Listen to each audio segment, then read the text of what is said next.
Hello, everybody. My name is CP Man version 2, and yes, you are listening to the Toradora Discord server podcast. Normally, there'd be somebody else doing this intro. However, he's not, because he is today's guest. Ladies and gentlemen, Dark Trennow. Hi, everybody. Dark, look, normally you're sitting in this seat across our metaphorical table as if we're in the same room, and you're doing this to other people. However, today we decided you're going to be on the hot seat, and you're going to be the one answering the hard-hitting questions today.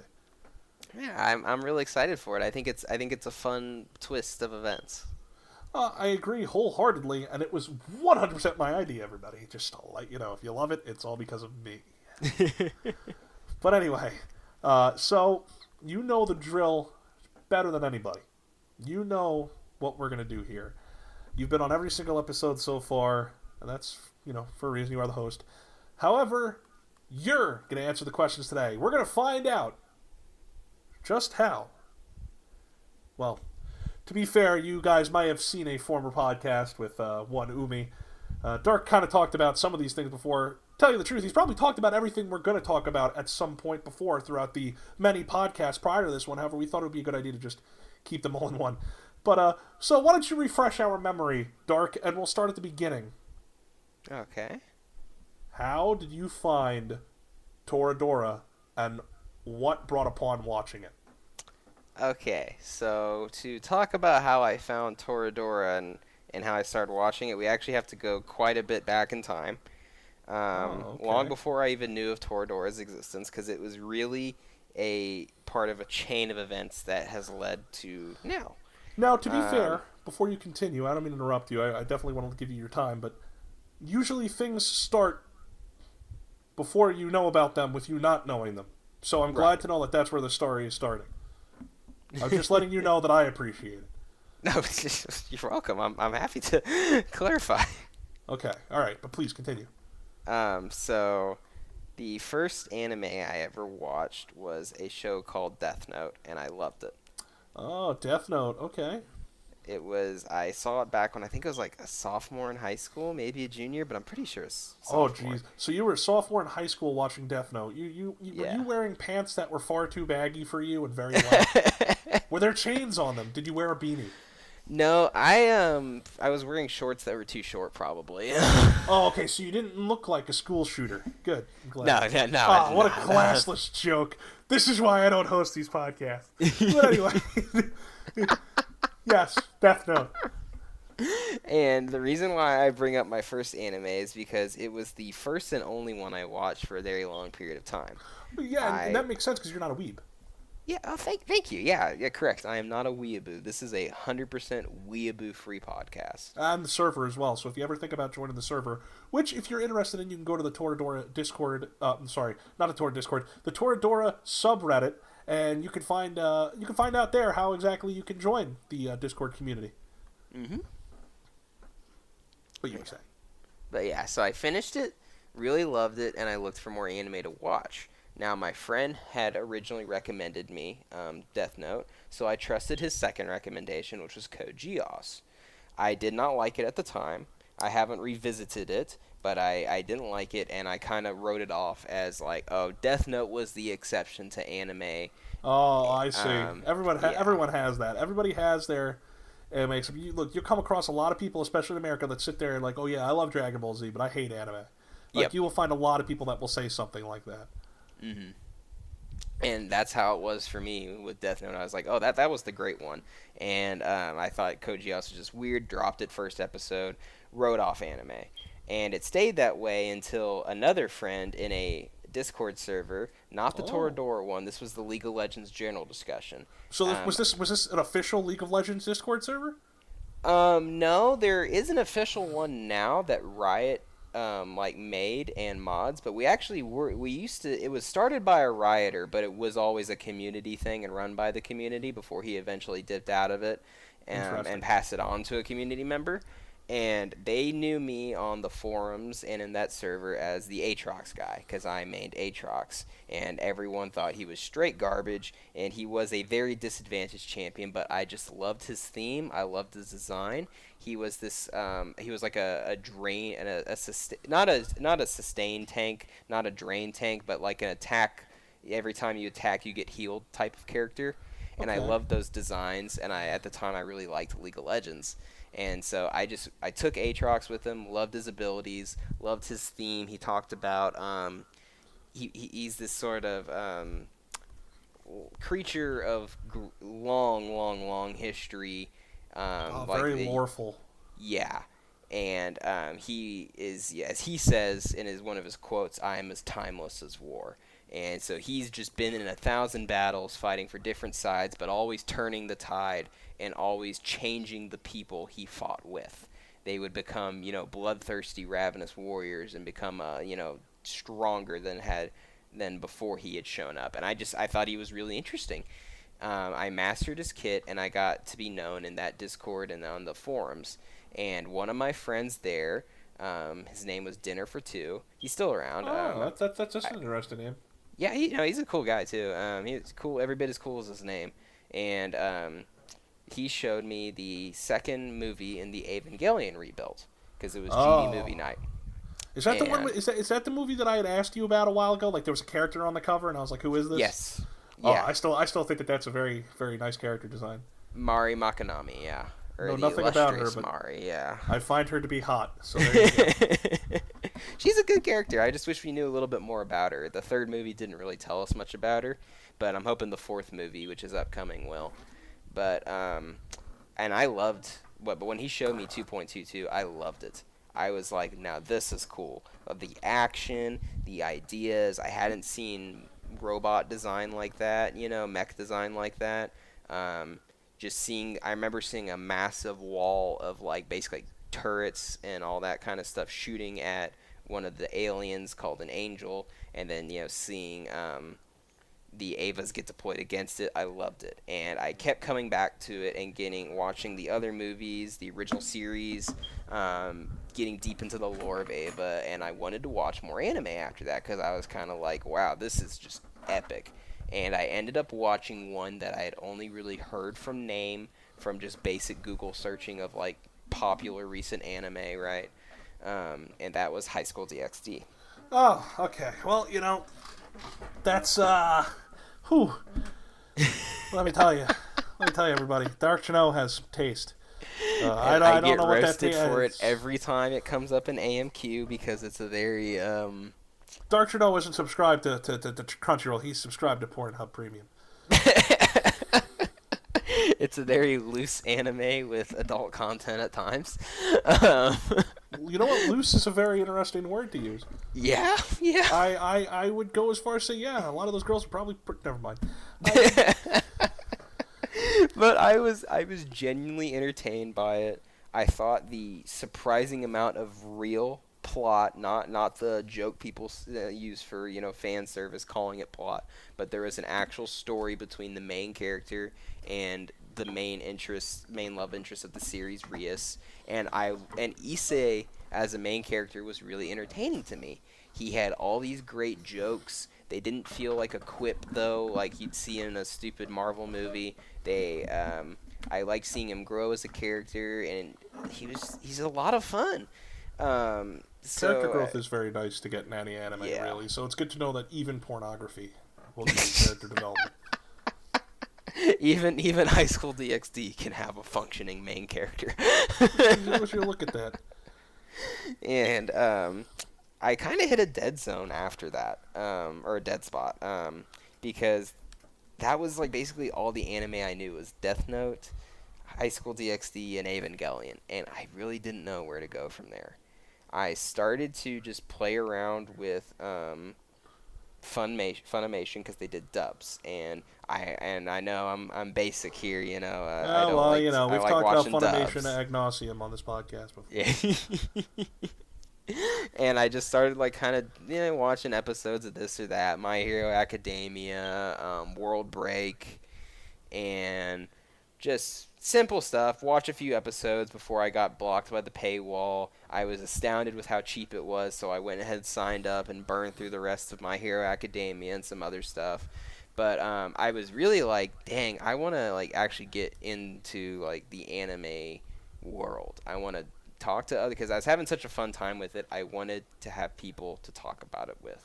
I wanted to find people to be like, who also liked anime. So you went from being someone that in high school that maybe thought anime was most certainly not for you, but something stupid almost, and having only had Death Note be the exception of the rule to now you're a college student having good times and everything, and you like anime now. You want to be a part of anime. You're the host of a Discord server podcast about it. Not you combine two very anime fan things, Discord and a podcast about the anime. It's crazy. Yeah. I have gone a complete 180. I really love anime now. It's like my second favorite hobby right now, just behind my... Let me guess, behind video game. Yeah, video games is a very long-running one for me because I've been playing them since I was a very young child, and video games have always been a great place for me.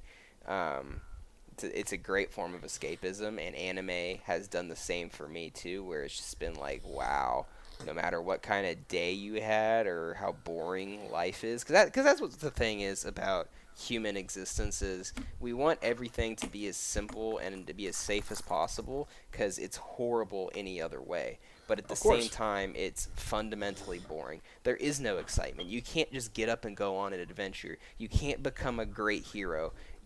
But instead, you can get up and, go to work and go to class and go home and just rest until the next day and you do it again. But in anime, it's the exact opposite. Same with video games. That's why I really like those two, is because they relieve you of the extraordinarily fundamental boringness of the real world. That's a good way of putting it. You know what? You're completely right, because anime is a very nice escapism type of hobby for people, and it's nice. You know what? I was going through. I've talked about it before the podcast as well on my own podcast, which is episode 3. You guys should go check it out. I've talked about I had depression, and depression is what led to me watching anime at the rate that I do, and led to me watching a lot of great things like Toradora, and it served as a great escape from a lot of serious issues in my mind and in real life, and it helped pull me away from them and helped make me a much happier and more competent person at the time. So it's good to know that you've come to respect anime as a medium alongside something like video games is for you. Oh, there's nothing like anime. Even like there's cartoons, but we know what you mean. No, but like I said, there's really not another medium like anime. I mean, sure, you have like manga and light novels, but to me, just having it's animated, it has a little bit more extra. It has that extra spark to it. Animation is anime is animation that takes its audience very seriously, regardless of its content, which is just something you don't get, especially with cartoons in America where we live. Western cartoons, they're just not seen as serious of a medium as stuff like that is. Oh, my keys fell. Sorry about that. Oh, that's okay. They're just not seen as something that should be taken as seriously. They're all just seen as stuff for kids. While with anime, there's definitely a lot of anime that are created for kids. Something that a lot of people don't know is Dragon Ball used to be like a primetime show when it first aired in Japan, and Dragon Ball Z and stuff like that. And obviously, we see that as like a kids show. Kids watch Dragon Ball. It's not go watch something real. Like, to be fair, back when I was in high school, I heard a lot of people say, "Oh, you watch Dragon, go watch Death Note." Much like you were talking about, like, oh, they call those the adult anime. The stuff where in America it aired late at night on Adult Swim, or some channel you never heard of. And but like now, Dragon Ball Super, when it aired, it was a Sunday morning cartoon in Japan. It aired in a 1 hour block with One Piece. One Piece and Dragon Ball Super aired on Sunday mornings in Japan. That's crazy. That's prime time when kids are watching TV. Right. So it's like, even then, those people love One Piece. I thought Dragon Ball Super was pretty good. They had a lot of intense, good fights, and that was television that was being put on for kids, for little kids on a Sunday morning. You turn on Sunday morning cartoons here, and you have 5 hours of Teen Titans Go, or like infomercials. That's all it is. So anime is completely different than what Western cartoons bring to the table. Exactly. So it's that's actually, but that's very cool. You know what? You really hit a couple of great points there. You told us about what got you into anime. Mm-hmm. Now, and then you told us about how you're still in anime and into anime and how you like it more. But you kind of went off track and you didn't tell us how you got into Toradora and how you got on the server. Yeah, Yeah. So, how I got into it was I was looking for that anime community to be a part of, and I went to a Discord server started by an offshoot of League of Legends General Discussion by a friend by the name of Top Please was his username.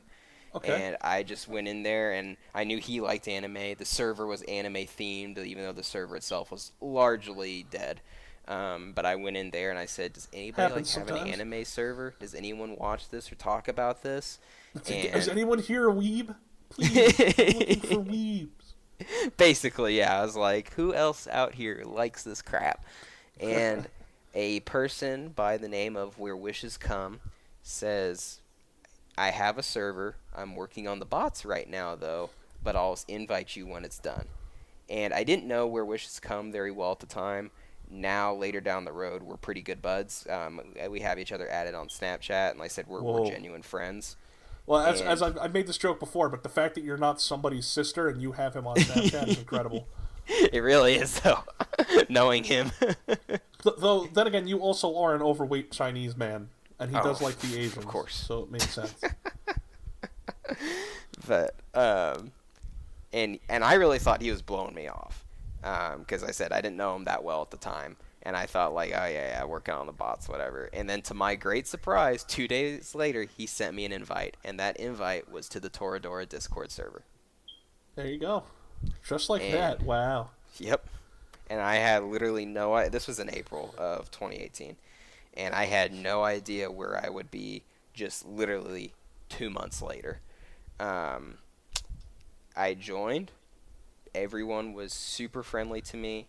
They, introduced themselves, and we just.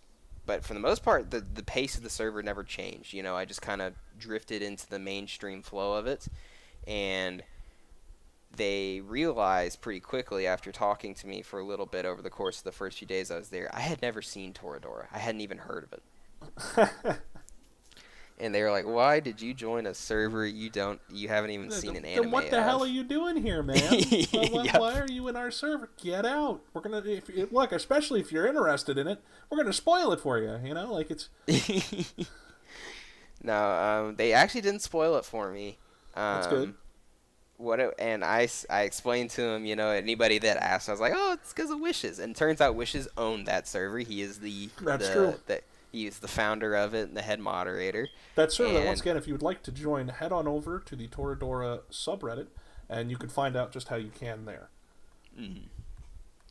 And it's real simple. You'll see it as soon as you click on the subreddit, more than likely. And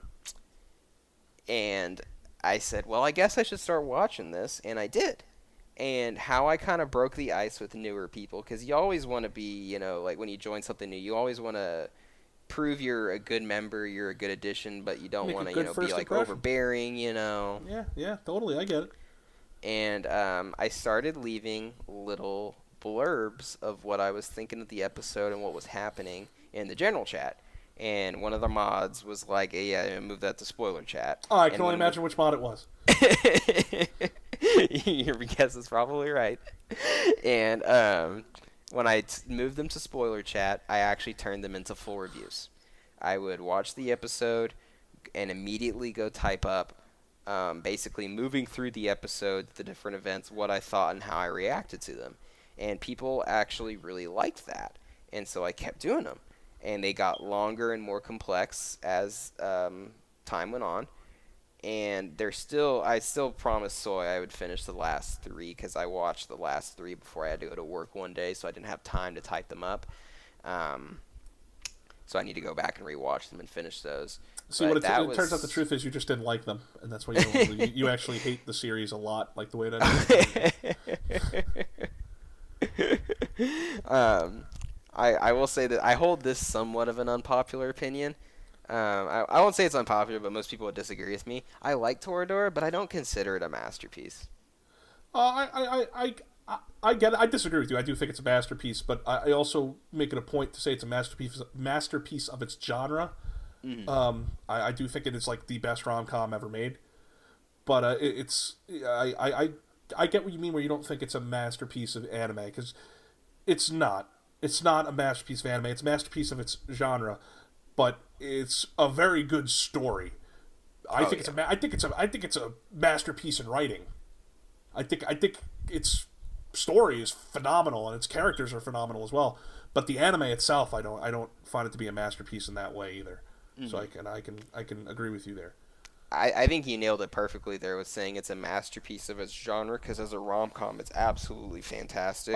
Like I said, It's just it's as the best an rom-com anime, ever. as all of anime, it's not that far. There's other things that it's my third favorite anime of all time. Don't get me wrong, but that's a personal preference. Right. That's not me saying that it's the best anime ever. Now Steins Gate on the other hand, but that's a conversation for another day. Yeah. And basically that really broke the ice, and people started to like me and talk to me and everything, and had a lot of fun doing it. They introduced me to Anime Music Quiz. Hey, I know all about that. Yeah. CP Man reigning champ. Yes, sir. And you talk about Anime Music Quiz and the way it made you feel and all that. And I kind of echo the same way. I think that a big part of me becoming such a part of the community actually was playing Anime Music Quiz as well. Oh yeah. It's a lot of fun. It's just a fun game, and it is a fun way to get to know other people, because it's people really take the opportunity when they don't know the anime to be funny.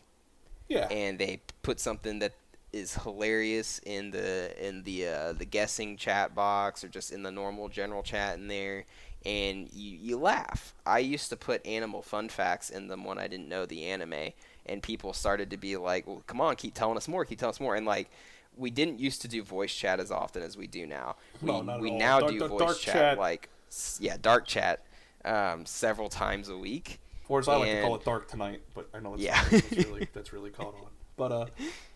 But we would definitely not be doing that if not for you. That's for sure.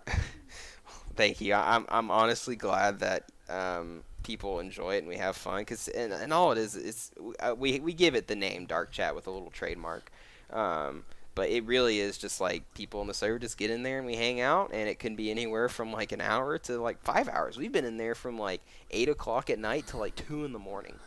There was that one night where Dark Chat happened. I was not there for most of the beginning of it, but I do know that it officially ended at like 8 o'clock in the morning Eastern time, because I was in call with the Australians. Me, Bahamus, and Dr. Mario. We were in there, and then when they left, Paula Bear showed up for like a second, and then I left, and it was over. And I could only believe that it had been going on the whole night, because I think I got in at like 5 o'clock in the morning, and Hip was still there. So that was a big deal. Like, that Dark Chat's probably the longest Dark Chat that ever happened. That was probably almost like a 12-hour long Dark Chat.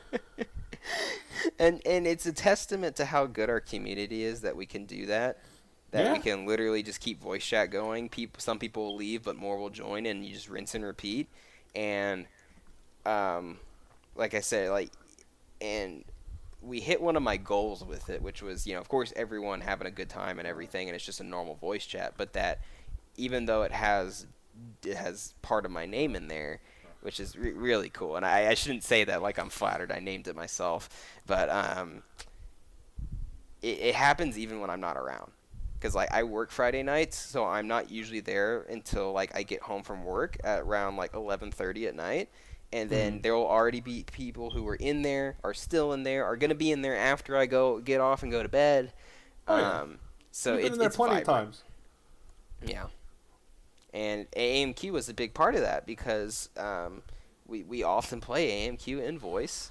We would that's how we got new people to play AMQ, is they would come to voice chat, And see what was up, and come play AMQ with us, because we'd say, no, come test this out, come play with us. It's a lot of fun, Yeah.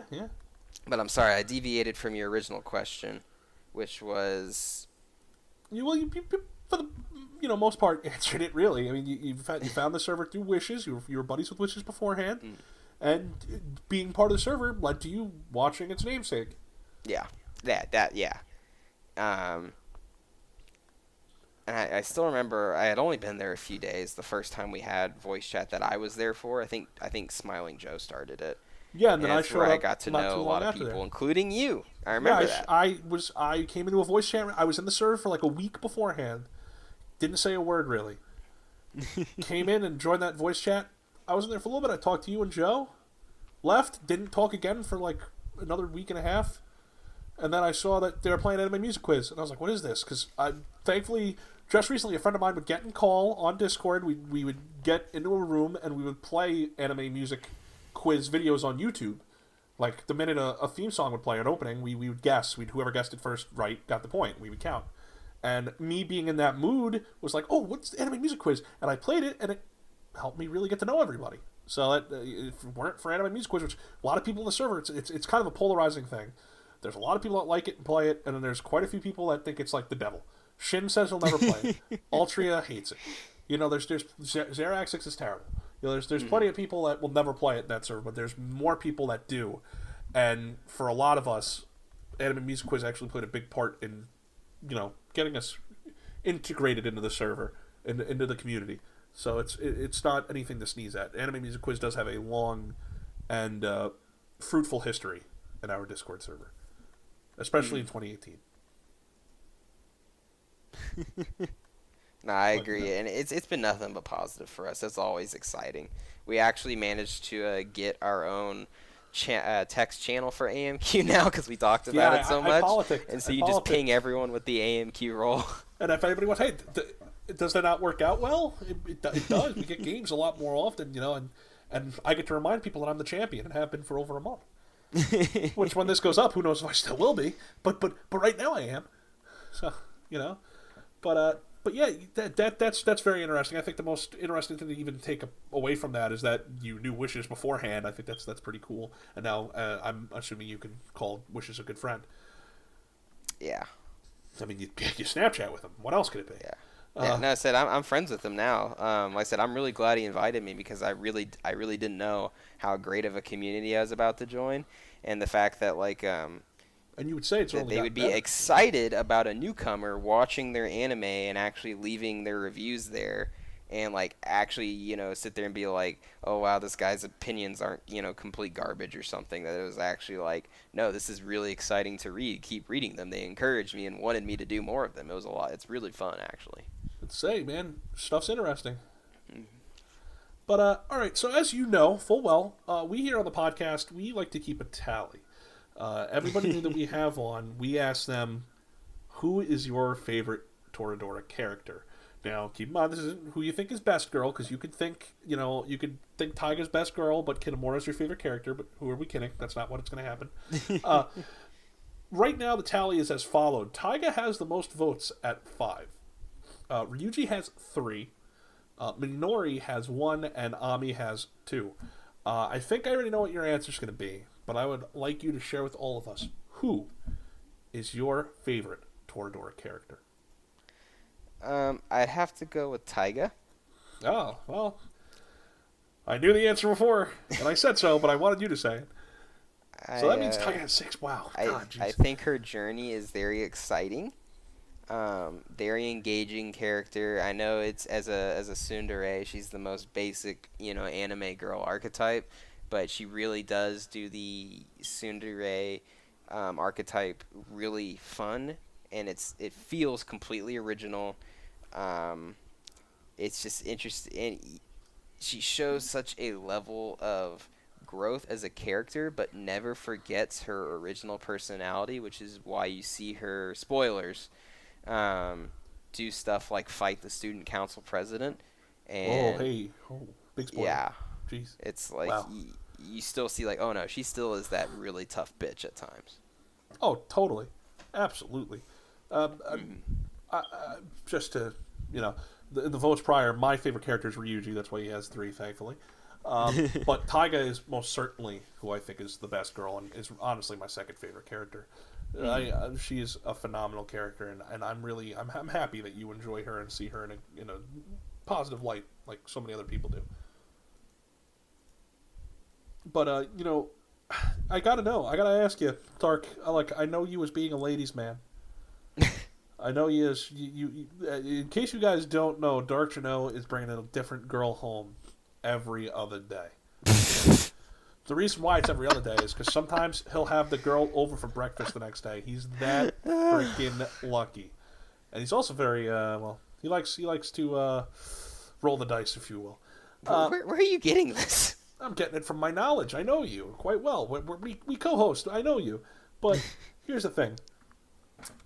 Dark, would you date Taiga if you were in Ryuji's position? If you had a Taiga in your life, would you date her? That's a really good question.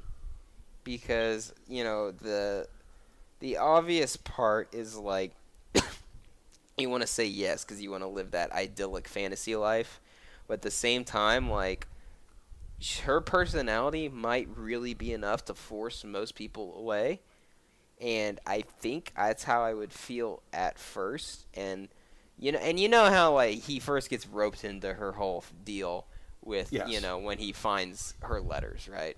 Yeah. I wouldn't get sucked. I would be very terrified at the thought of getting sucked into a scheme like that because I would see it as losing some independence, and that always terrifies me when I feel like I don't have as much control about what I'm going to do that day when I get up in the morning. But I think in the end, she would always find a way to kind of rope me back in and keep me interested. So I think I would say yes, I would date Taiga. Okay. That's a solid answer. Actually, it's a very down to earth answer to that question, and I agree. I would. Thank you. If I had a Taiga of my own, I would date her. I think it would be a very rewarding experience to go through. But yeah, so I personally know you as being a big fan of the mecha genre. Yeah. You like your giant robots. That being said, though, obviously Toradora, as shocking as it is to say, is not a mecha anime. It doesn't really have anything to do with giant robots. So where exactly does it hold up in your favorite anime? I mean, no, you don't think it's a masterpiece or anything like that, but clearly you very much like it. So where does I do very much like it. I do. But as a favorite, ooh. So my favorites really is kind of occupied by what I'd call some giants of anime, or at least some giant robots of anime. Yeah, because my favorites are like Evangelion, Death Note. I still, I mean, seriously, like the first season of High School DxD is just awesome.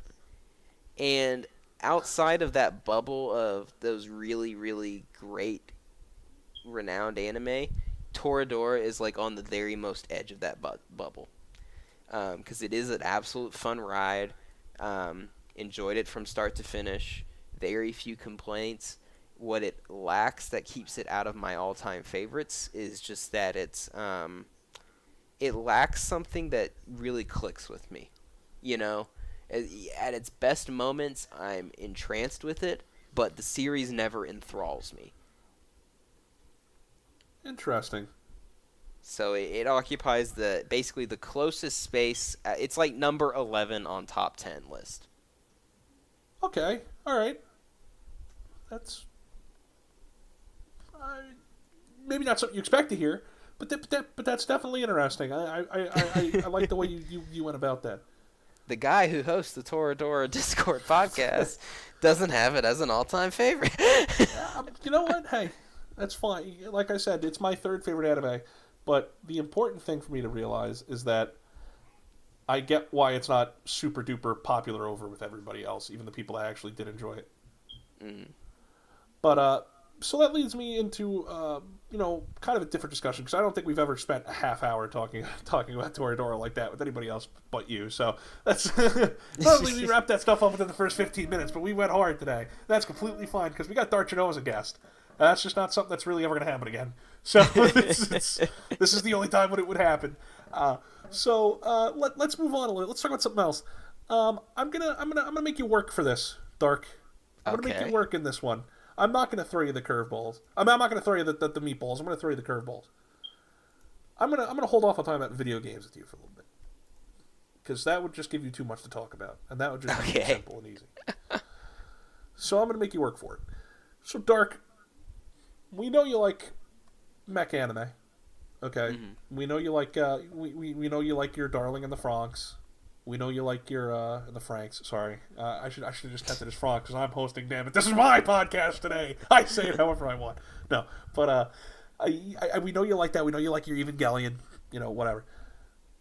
Tell me, is there one mech anime that you would never watch?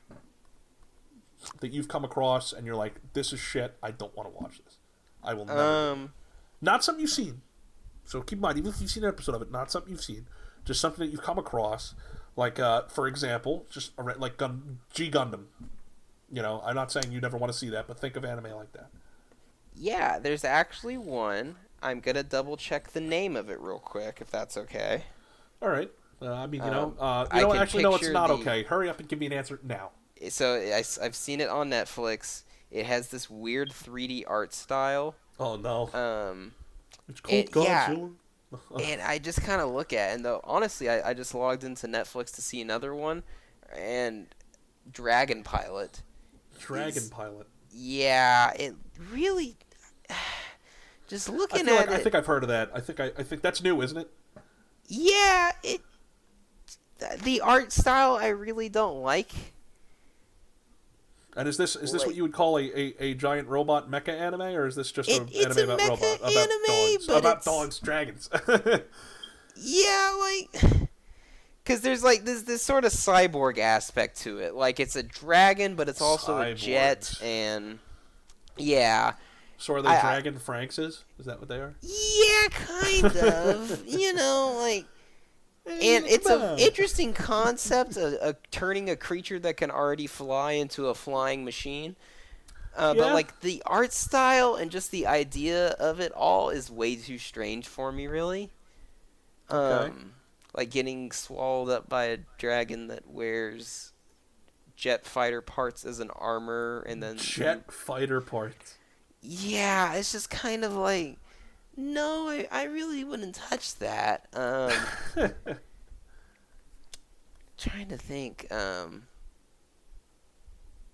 Knights of Sidonia is another one where it's like I feel like they're more infatuated with 3D art than they are. I haven't seen it. I've been told to avoid it, but yeah, just kind of it's just kind of strange on its own. I mean that's interesting. Makes it sound like you're not a big fan of 3D animation, really. I'm fine with it when you use it right in parts of other stuff. Ido. That's the name of it. Ido. IDO. Okay. Yeah, that's the one that I would really stay away from. That's another heavily 3D one I want to say. I'm fine with it when you actually use it as first of all, the animation has to be good. Like I hate when people just dump a painted 3D model in there, think like Overlord Season 1, how the skeletons kind of looked. Well, I myself have not seen Overlord, but I'm going to take your word for it. Yeah, it's just just poor CGI. I'm kind of like, why'd you even include it? You just wasted your budget you could have used on great looking 2D animation. And then also it becomes an excuse to not have content. You just say, oh, well, here's a bunch of glamour shots of 3D models, and then there's little of actual substance. That kind of drives me insane about 3D modeling. Now, when you use it right, it can look awesome. Uh-huh.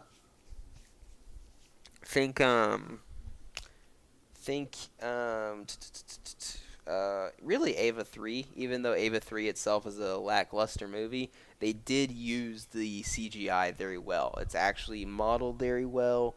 Things look good. They don't use it overbearingly. They do give you a lot of action shots of it, but it's really not overbearing. It doesn't interfere with the actual plot in any way. Okay. So that is interesting. That's a very interesting question, though. I like that. I appreciate it. Sometimes I can come up with things occasionally. But all right. So look at it that way. Well, what is one mech anime that you are most certainly just dying to watch? Dying to watch? Like you cannot freaking wait to find the time to sit down and start it. Ooh. I have a list, actually. I've been writing them down so I wouldn't forget them. If only I put them on my any list.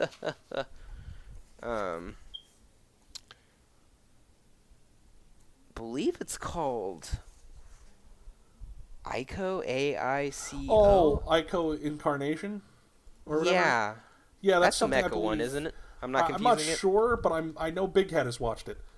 So Yeah. that's come up in AMQ a few times. Yeah, because I wrote it down because I saw it on Netflix, and I was watching two other shows on Netflix at the time, so I wasn't gonna start it. All right, that's interesting. That's not something I was expecting to hear from you. Really? Is there any particular reason why you want to watch Ico Incarnation? Yeah, because it's this. So it's like this biological project where they end up creating these sort of super monsters, from what I can tell. Because I haven't seen it yet, but I've been wanting to sit down and watch it. Are they robots?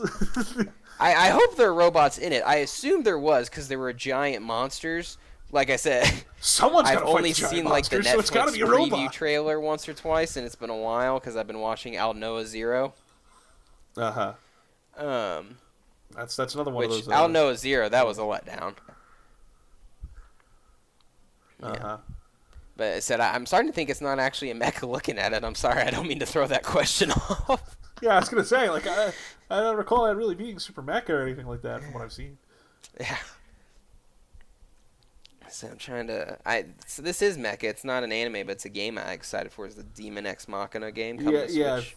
I've been seeing that plenty at Directs and everything. I'm not a mecha guy, so I don't really particularly care too much. But it looks like it's gonna be a fun game for people that are fans of the genre. Which I can appreciate. I can always appreciate there being more content for people that actually like it instead of it being made for seemingly no one. Yeah. But yeah, that's pretty interesting. But that segues me into what I want to talk to you about next. It seems like you watch a lot of anime on Netflix. That's what I've started. What's that like? What's that like, using Netflix as your platform for anime? I mean, you say you have Funimation. That it's fine. And another thing that's pretty important here to bring up too is you're not one to watch subbed anime. You watch almost exclusively dubs. Yeah. So that's so I guess Netflix is a good place because I don't think they really put much subbed up there, or maybe they do, but everything I know for sure is defaulted to being dubbed. Yeah, I think there's the option to make it subbed when available, but the default is dubbed. Yeah, that's for sure something I've definitely noticed. Yeah, I don't watch my anime on Netflix. It feels weird. Watching anime on Netflix is like how I felt when Nickelodeon got Yu-Gi-Oh! On Dragon Ball. That didn't make any sense to me. I'm not watching anime on Nickelodeon no matter what you do. So I'm just not feeling it, So I can't bring myself to watch anime on Netflix. I've watched one thing. I think it was I forget how to pronounce it, so I'm not gonna. But it was Flavors of Youth. That's the one thing I've watched on Netflix anime related. That was a couple weeks ago, a month ago actually. That was from the studio that made Your Name. They put that product out and it looked amazing, but that's beside the point. But watching anime on Netflix, how the hell does that go? It's pretty good actually because I already had a Netflix subscription, or rather my sister did, and I just piggyback off of it. And I just was like, I'll check out their anime section because I think I was looking for Sword Art Online, and I really expected it to be crap, and then I was actually like, wow, this is actually a pretty big selection. I'm gonna have to check this out. Because I like Funimation, but it's hard to find new stuff on Funimation. They tend to really advertise only their most popular shows, and they tend to even narrow that further by only showing you current season stuff. Even if you go to, like I said, almost everything that is recommended for you is just always a current season thing. So it's like seasonals, and then like Dragon Ball. I'm assuming is used a great deal of what Funimation. Yeah, and like Attack on Titan. And they have more anime than that. It's just they have that plenty. It's just that like when they only show you that stuff, you feel like you have nothing to watch. And so when I clicked on the Netflix anime section, I was like, wow, there's a lot here. So I've actually sat down and said, like, all right, the next couple I'm going to watch are going to be on Netflix because they have a library that I actually want to watch my way through. Yeah, well, you know what? That's actually that's speaks volumes to Netflix's ability to market their things, to market their anime division. That's for sure. And I know that there's a lot. It's odd. Netflix seems to specialize a lot in. Really, it seems like anime that are like there's a lot of mech stuff on Netflix. There's a lot of it really is anime in that that ilk. They have like Gurren Lagann, the Gundam stuff, and they have stuff like Violet Evergarden. Mm-hmm. and they have compulsive gambler. They have a lot of anime like that. So they seem to have a lot of anime that almost seem like they're quote unquote higher quality than TV. Yeah. Even though usually animation wise they seem like they have more budget, which would make sense because Netflix obviously paid to get them on there, and some of these anime are co-produced by Netflix.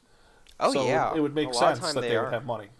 You know, I mean, the hell, they have Sword Art, and even though Sword that's Art true. shoots itself in the foot constantly, it's still an expensive IP to have on board. And Definitely. so and they've had it on there since like what 2015 or something like that. I'm not So 100 like sure when it got there, but I do know that they've had it for quite a while now. yeah, so like they clearly don't mind ponying up money to get anime, and I've always said that like I think there's a huge anime audience out there that wants to pay. It's just that it's too inconvenient to watch anime through most paid services, because they usually tend to have too small of a library, and Yeah, that's why Netflix might be the one to change that. I don't know. Netflix and I've recently within the past month started using them on a consistent basis, but Verve, Hmm. I used to give them so much crap like years ago. I thought the website was garbage. Everything was garbage. Hmm. I think I watched Rurouni Kenshin on there for free. So I'd watch it. They had it, the regular Kenshin on there dubbed. I watched it a couple years ago, and like it was like, oh, I'm so glad I don't have to use this website anymore. Blah blah blah. But my goodness, man, they have all of Crunchyroll's library. They have almost all of Funimation's dubs. They have freaking Nerdist, which has a lot of great shows on it, including Talking Tunes with Rob Paulson. Oh They have yeah. they have documentaries and stuff like that. They have all of Channel Frederator's work. They have most recently they added Nick Splat.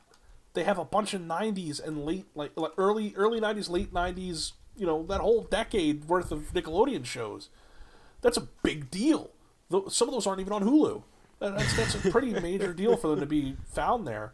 And I think that maybe through you're going to sell by saying you have Nickelodeon on your thing. You're gonna get the millennials, and you're gonna get the fucking the '80s babies. They're gonna come looking.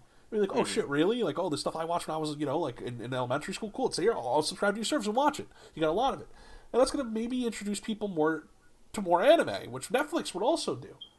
So it's interesting because you know what, you're taking something that offers a great service to people that are quote unquote normies, and you're throwing on there, oh yeah, and by the way, for your $10 a month, not only will you have Nickelodeon and these documentaries and this other stuff, you also have the entirety of Crunchyroll's library, every single No, anime they that's a have on great there, deal. and you also have almost all the anime that Funimation has dubbed. Like I know you can only find like the first 52 episodes of Dragon Ball Super on there. That's the only Dragon Ball that's on there.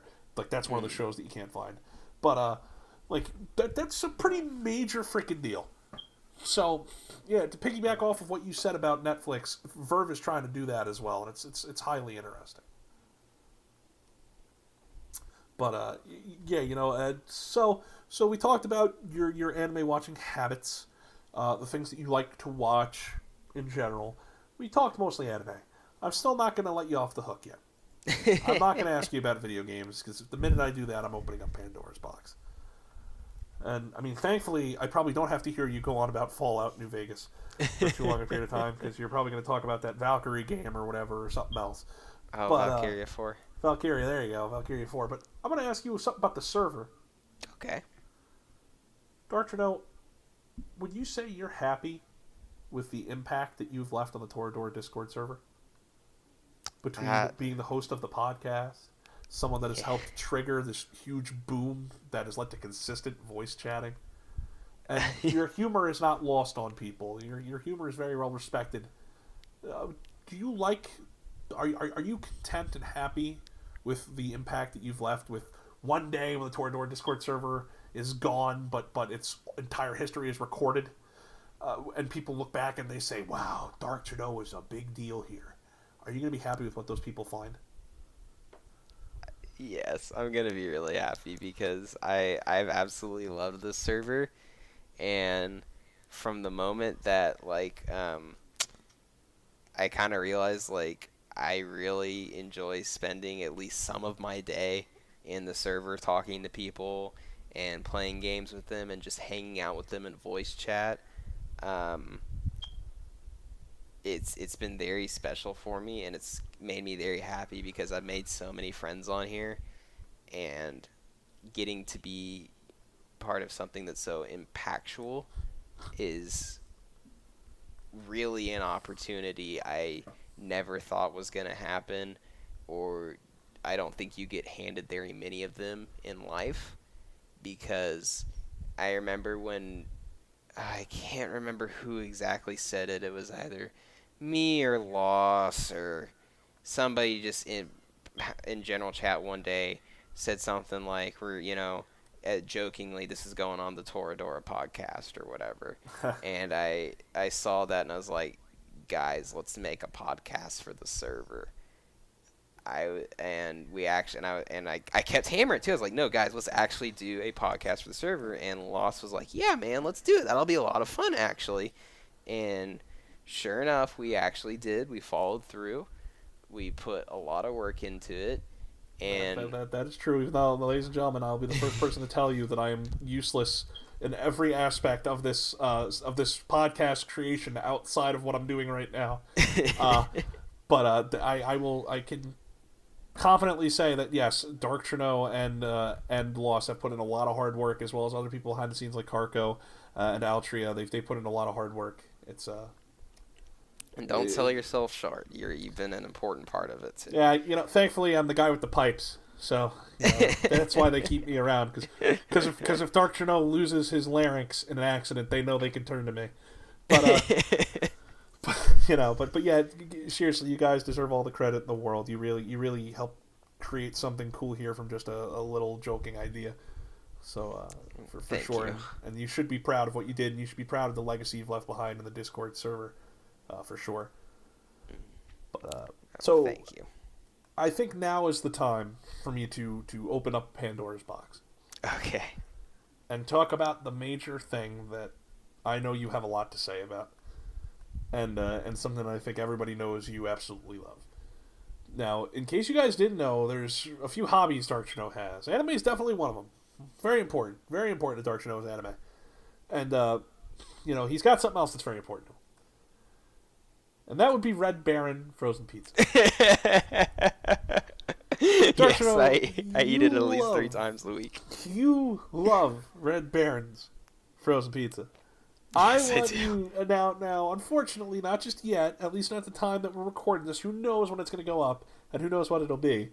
But Dark Trennow really, really, really wants to see a subreddit dedicated to Red Baron. And that's yet to be done. But hopefully, it's done soon. But Dark, why don't you tell us a little bit about when you first fell in love with Red Baron frozen pizza? So it happened when I moved into my first real apartment, because I had basically I had lived on campus in a traditional style dorm for a year. I had absolutely hated it, completely miserable there, especially with my crazy roommates. Oh boy. Then my sophomore year, I moved up into like an on-campus pseudo apartment. It had a lot of the same features, but it was not a full-fledged apartment. But I had my own room. We had a kitchenette. I really enjoyed it my sophomore year. Was pretty tired of it my junior year because I really fixated on its limitations, like the very high noise level we had, lack of oven, still having to like share a bathroom with another person, even though he was my friend and everything. It's just nice when you can just get up and go to the bathroom and it's always open. No one's in there, that sort of thing. That's the good stuff. I mean, hey, isn't it nice having privacy of a bathroom? Yes, exactly. And I moved into a new apartment to start my summer classes this year and for my fall and spring semester here. And it's a great apartment. I love it, but I had to adapt to actually making food. Because before then I would just eat on campus, because I had a meal plan. And one of the things I turned to was a childhood relic, which was Red Baron pizza. I remember childhood relic. Yep. Wow. Okay. I remember that was the brand my dad would buy for frozen pizza, and I never really liked frozen pizza growing up. But when you just until you figure out how many hours you're gonna work and everything, and your pay and all that, and your budget. You live poor, right? Oh, well, that's how it works. Yeah, you work your way up and you get established and you realize like, okay, this is how many hours I need to be working a week. This is when I can do it. This is when I have class, all that. And but thing was is like that Red Baron pizza, I made sure to get like something special, not just the normal one because I knew it would be worse, right? So I got the brick oven crusts, and that was like one of the best decisions I've made within the past year because the brick oven Red Baron crust is absolutely fantastic. 10 out of 10. I recommend. And it is just, I said, I eat 2 full Red Barons a week, and then I also eat the singles for lunch sometimes, once or twice a week. It's really actually is good frozen pizza. It's like $4 at a grocery store, and they are easy to make. They taste great, especially the brick oven crust. You can even microwave the singles if you're in a hurry. And when you look at that microwaving, holy shit. And the reason why CFan brings up is I'm always talking about Red Baron in the Discord server. It's just something I'm just like, so you guys like Red Baron frozen pizza? And Yeah, it's just something that it's longer than just like a meme I did for a week. Like I have been talking about it since I started making it back in like June. And so I would take pictures and post them of my Red Baron and be like, you guys know what I'm eating for lunch today? Red Baron singles. You guys know what I'm eating dinner today? A nice brick oven pepperoni Red Baron, and post a picture. Take a guess. Is Red Baron? Yeah. And it's just, for whatever reason, people just love having fun with it when they see me eating a Red Baron, and so we talk about it. You may remember Hip's first episode on the podcast. We had a segment where we talked about Red Baron frozen pizza. Yeah, and that's where the idea for the subreddit came. And yeah, that's one true. day that actually happens. Yeah, me and Hip need to get around to it.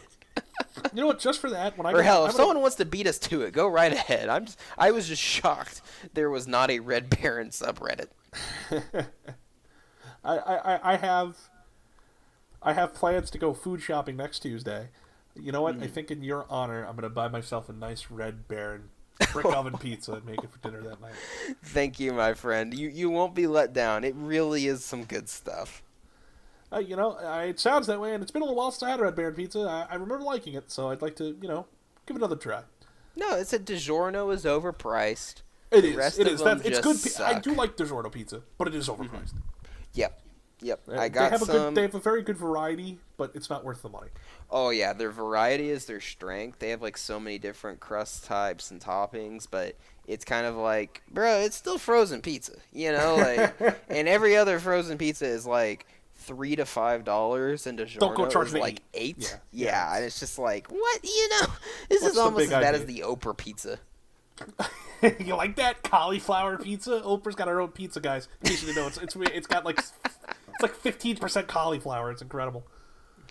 I know, it's like who wants to eat that crap? I have no idea. I would try it. I like cauliflower, but whatever. All right, so we talked about Red Baron. Mm-hmm. We're hitting about an hour of the podcast. Mm-hmm. I guess I can't let us end it without talking a little bit about Dark Trennow and his love of video games.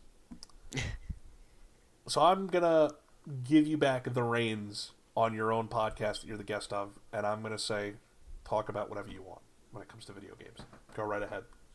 Talk about whatever I want? Tell people what you love. Tell people your favorite game. Tell people what made you fall in love with gaming. You have the open floor. Because as people know about me, I don't play video games. So you, Dark Trennow, however, do. And I want you to tell everybody just what it is that you play, what you've played, and what you love to play. So, video games. I have played them since I was a small child. Oh. Since then, they have always fascinated me and just entranced me and enthralled me in their ability to take you to somewhere else entirely, to provide such a meaningful and deep level of immersion and escapism. And I still remember my dad would play Mario 64, and he would just sit there trying to get all those stupid stars so he could go fight Bowser. And I would just watch him, and I'd be like, "This is so cool," you know. And I remember because Mario 64 is a single player game, and that was my dad's game. That was my dad's game. It was like he loved to just sit down and play Mario 64. It's a good game to like. Yeah, it's a true masterpiece of just gaming and showing how good video games really can be and the level of care and love game developers can put into video games. And I remember I would just grab whatever like random household objects, usually a book, and just be like, "Oh, this is my controller. It's like I'm playing too, you know." And of course I played other games on there. It was we'd all play Mario Kart together, and I had my own account on Mario 64. Not that I was any good at it. I always just played Bomb on Battlefield when I was a little kid. But I would just keep racing the Koopa. oh yeah. Just always not even that. Just the first star. I just keep fighting the Bomb King again and again. And I remember playing stuff like Donkey Kong 64, Mario Kart 64, Mario Kart 64, Star Fox 64. And we had the other Nintendo systems too, so I would occasionally get those out and play them because this was before the days of HDMI cables, so it was still very easy to do so to hook it up to your average TV. And I remember just getting older. I didn't think much of it at the time, but I mean, I was always playing a video game of some sort. My parents have always been real like supportive of me playing gaming, so we always had we always got the new Nintendo system. If I wanted another system, then it could happen come Christmas time, Of course. But I remember getting the GameCube and just.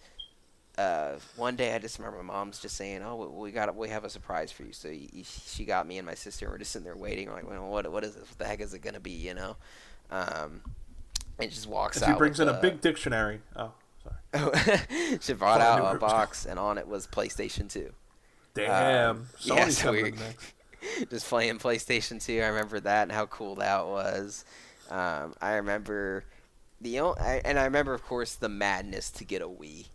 Oh yeah, we were my mom worked at Walmart at the time, so like she knew when the Wii shipments were coming in, so we actually got a Wii that very first Christmas they were out, and God, that thing was so cool when it first came out. I mean, it's still cool today, but it was so cool back then, and I remember kind of taking a lull on video games for a while, just kind of being distracted with other stuff until I went over to my friend's house. And he showed me his Xbox 360, and I was blown away by HD gaming, by Call of Duty World at War, by Halo. I was just like, oh my gosh. He showed me like Lord of the Rings. There was a Lord of the Rings game too at that time. It played like the original Star Wars Battlefronts, but Lord of the Rings, and it was so cool. Conquest, I think it was called. Okay. And I remember when I went home that day, I would not stop talking about an Xbox 360. Do this for like a month or two, and eventually my mom just could not take it anymore. And we went to the store and we got an Xbox 360. And she's like, "You can get like 2 games, and that's it." That's it. Shut up. Yep. Yep. And I went home with Halo 3 and Lord of the Rings Conquest. And I just played the hell out of them, and Xbox 360 became my life. And then it further revolutionized my world when I got Xbox Live. And I was introduced to playing games with my friends, even when they weren't sitting on the couch next to me. You were introduced to being called a fucking asshole. Yes. Yes. I remember learning what teabagging was and just being like, this is incredible. Just that was a whole new world for me, was playing Xbox online, and I was just like, God, this is so cool. And then I was getting back into Nintendo gaming because I realized I was like, wait a minute, I have a Wii, and Nintendo's my favorite company in gaming by far and away Nintendo. Well, that's not a bad company to have be your favorite. Yeah, thank you. And so and Metroid is my favorite series they make. And I remember just being enthralled with the Prime games and playing them, especially when the trilogy version came out, so that all of them had the motion controls from Prime 3. That was so freaking cool when that came out. And just after that, my next big foray into gaming was my sister's boyfriend, who's now my brother-in-law, showed me Star Wars: The Old Republic, and I was just like, holy crap, this is so cool. It's Star Wars, but this is some online game. You can be whoever you want, do whatever you want. You can be a Sith Lord. Oh, God, this is the coolest thing ever. And my mom's friend had because we had Max, not a PC, and you needed a PC to play it. Okay. And I was always sitting there like, God, how am I gonna play this game, because it's coming up, and PCs are so expensive and everything, especially one that can play games, of course. And my mom's friend actually left her laptop at my house, and she was like, yeah, you can play games on it, and I don't care. And it was just so cool, because she literally just basically gave me that laptop. And I played that laptop on there, because it wasn't a gaming laptop. It was a generic Asus. And I played it until it, died. But by then, we could get me an actual laptop that could play games. And I remember ordering that at the little Dell kiosk in the mall, and just being like, I made sure it had everything that I had read on the website 100 times by now. I was like, you can get the little laser engraved plate on the back. And the little laser engraved. So it had my name on it. And I just remember when it finally came in the mail, going to the UPS store to pick it up, or the FedEx store, because they don't leave computers on your doorstep. Yeah, they would rather not leave the hundreds upon hundreds of dollars worth of merch. Yeah. It was a good thing that they do, even though it can be annoying when you miss it. And I just remember when I fired that baby up and playing Star Wars: Old Republic on that was like my life from 2011 to 2000, really till I was a junior in high school. I was a freshman in 2011, and basically all I did was run across country and play Star Wars: Old Republic. Yeah, I was gonna say you were one of the younglings, and you were off being crazy in the Star Wars game. It was crazy though. I mean, that's one of the times back when that game first came out. It's so sad what's happened to it, how much it's declined. But I remember having to wait an hour just to log in, and there were that many people, and it was just like, oh my gosh, nothing else mattered except for that screen where I got to be a bounty hunter or whatever character I was playing, and just having the absolute time of my life, exposed to this awesome storytelling, such rich Star Wars universe lore. And I actually remember getting into raiding and just being the first time I played Eternity Vault. It was the first operation in the game, and seeing the Annihilator droid drop down in front of the gate to the Eternity Vault, just being like, wow, this is the coolest thing ever.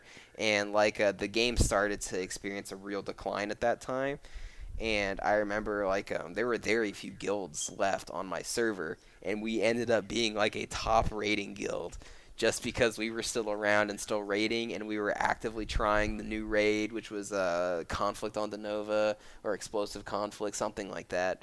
And I just remember trying so hard to learn that raid, and here I was, this stupid 15-year-old, trying to play with people who, play MMOs seriously all the time, and they were teaching me all about rotations and heat management and all this other stuff. They were showing you what you had to do. Yeah. And they were cool, because they put up with me even when I was being an annoying teenager. And it was... Well, we should get all those people on the podcast. Oh yeah, if I can still find them. Get every single member that was in your guild, get them on the podcast. Oh yeah. All 200 of them. Yeah, fuck it. And I just, like I said, I've always been playing video games since then. I still love Nintendo like crazy, and they're still there. I mean, I say still, I love Nintendo now more than ever with stuff like the Switch. And just the love and care that I've seen that they put in this industry, which has progressively become lacking love and care, but full Sorry of about that, Dark. stuff like microtransactions. And so, when Nintendo's still there, and I play games on PC, and it's just great companies like that, like Nintendo. they make it a lot. They make it so much to me. That's why I make sure I'm playing like a video game like all the time. If I don't have time to play video games, then I don't have any time at all, really. You don't have time to live. Yeah, because it's kind of like if I'm not finding somehow some way to play a game, even if I bust out my old DS and I'm playing Metroid Zero Mission for the billionth time. Even if you result into playing a round of AMQ, at least you're playing something, right? Yes, exactly. I'm kind of like if that's what it takes is for me to find like some way to play on the go or to play a quick round of AMQ with my friends that day. It's like that's what it takes, but it's just like it's my absolute favorite hobby in the world. I love game development so much. Game design is just so cool to me. Even though I'm not studying to be one of those to be a part of the game industry, I have so much respect for the game industry, what they do, and just really creating the most interactive and most fun, in my opinion, medium that's ever existed. Well, you know what? Hey, power to you, man. It's really cool to have something that you seem extremely passionate about in video gaming. Thank you. And you know what? It's even more cool to see you be so passionate about it, and yet you're also sitting there going, yeah, but you know what? I wouldn't try to be a part of it. Totally, everyone's like, yeah, I love it so much I want to be one. And you're like, well, I'm not studying to be one, that's for sure, but I like it. Yeah, that's very cool. But all right, hey, that was a really good note there. I guess to probably wrap up this podcast, it's been about over an hour and 10 minutes, so pretty healthy one, pretty chunky. It just ate an entire Red Baron pizza on its own. So, gosh, Dark. I guess my last question to you is before we go is how did it feel being on the other side? It was really cool. I'm really glad we did this. It's a lot of fun. It's cool because like when I'm the host, I really try to let it feel like a conversation and let the guests do all the talking as much as I can, right? You're like you want to direct them and guide them, but it's really about them. And I love that formula. I think it's great. But like sometimes they're talking about something and you're like, "Oh my gosh, I could spend 30 minutes just talking about that." And so it's fun when you get the opportunity to do that. Hey, you know what? I wholeheartedly agree, and I really enjoyed getting the chance to be the main guy doing that today. It was pretty cool, pretty nice little change of things today. But you know what? You were such a good guest, you did such a good job that I'm going to give you 30 seconds to talk about Darling in the Franxx because I really didn't give you a chance to talk about it at all during this podcast. So, starting right now. Thank you. So, Darling in the Franxx is a great anime. It is an exciting new epic in the mecha world that its lovable quirks, characters, and very mysterious storytelling keep you interested from beginning to end. Sometimes it may throw you for a ride you never expected and you may dislike it for that, but truth of the matter is it only does that because it is trying to still be so exciting and mysterious and to keep you on your toes. There you go. Your 30 seconds are up. Oh, that was fun to listen to. Oh, man. Well, hey, Dark, listen, thank you so much for being on the podcast today and for getting to share with us the things that we've always wanted to know about you. Thank you for being an awesome host. I appreciate it so much. And everybody, thank you for listening. Remember, this is the Toradora Discord server podcast. If you have any interest in joining the server, I ask you to please visit the subreddit, which is r/Toradora, and you can find out there just how you can become a part of our great community and hang out with Dark Trennow and I. And if you want to be on the podcast too, that's a good place to start, is joining the server that the podcast is about. But anyway, that's it. That'll do it for myself and my wonderful guest, who will be back in this seat for our next recording, Mr. Dark Trennow. Again, bye. Thank you so much. Yes. And we'll see you guys later. All right. Thanks everybody for watching. Hope y'all enjoyed it. Yes, sir.